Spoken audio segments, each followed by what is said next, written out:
Hello everyone.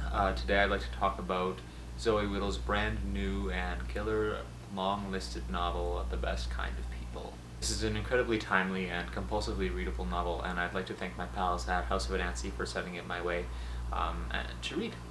So this novel, as Zoe Whittall describes it, is a novel about aftermath.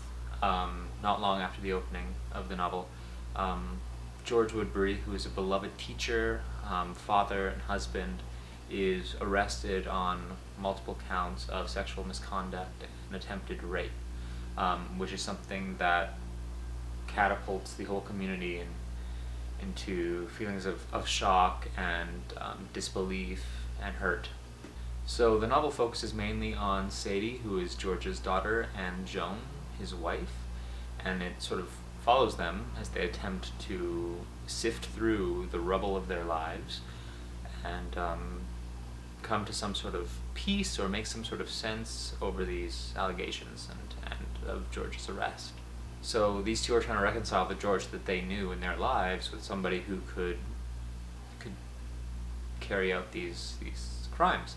They know George as being the perfect husband and perfect father. They even position him as a feminist. These two are spending much of the novel trying to make sense of this, to confront their disbelief and articulate it.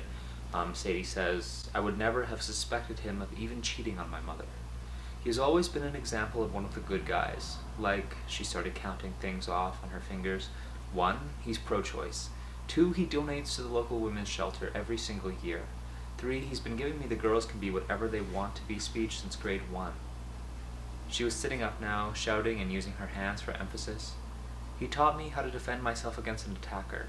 He read the Gloria Steinem biography.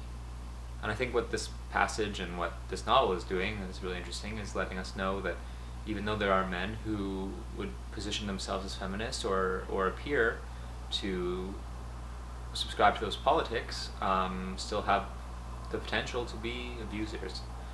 There's so many other issues that this novel is taking on, such as victim blaming, the increase of men's rights activists, the proliferation of anti-feminism. Clara turned on the radio. "Castrate him," said an elderly voice. The DJ laughed uncomfortably. All the callers to the talk show uttered variations on "men will be boys," "boys behave badly," "young girls dress too sexy these days." Mr. Woodbury's family practically created this town, and we owe him the respect of innocent until proven guilty. Every man is tempted.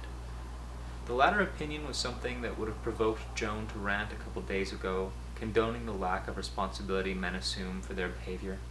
We sexualize youth, every young actress and pop singer, and we have no right to then act puritanical when a red-blooded man has a natural reaction to this display. You can't put Britney Spears in a thong everywhere and expect men not to want her just because she's 16. Men are animals, after all. And again.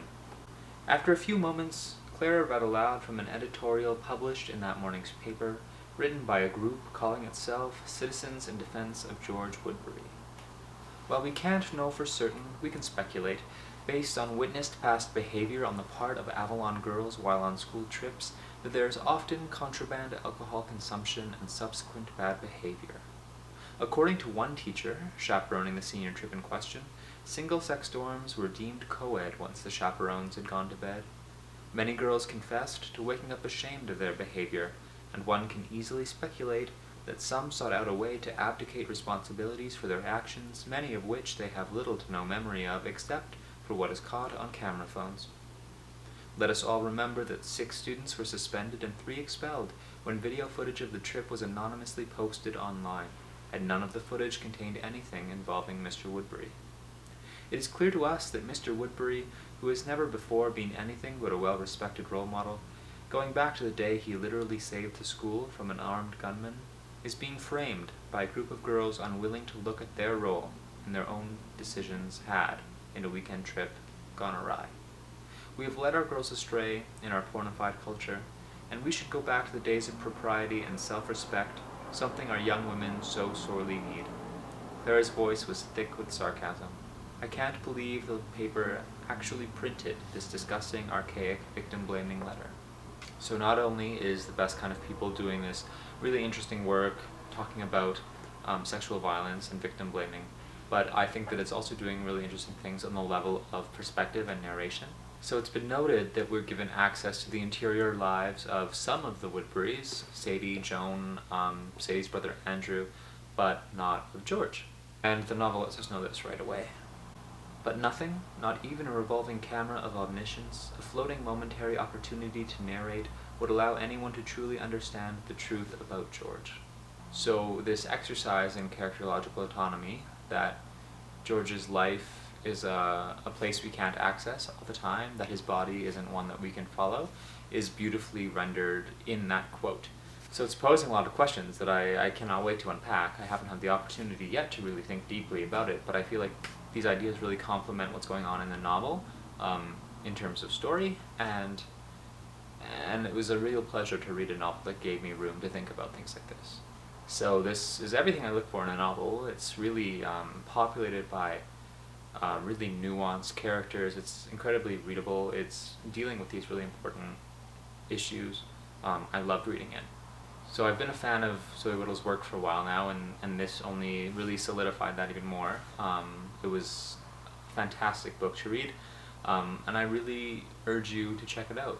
I think it really deserves its place on the Giller long list, so I'm looking forward to see how that pans out. But that's about it for me.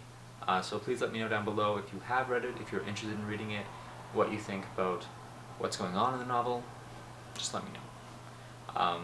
I guess I will see you all again soon.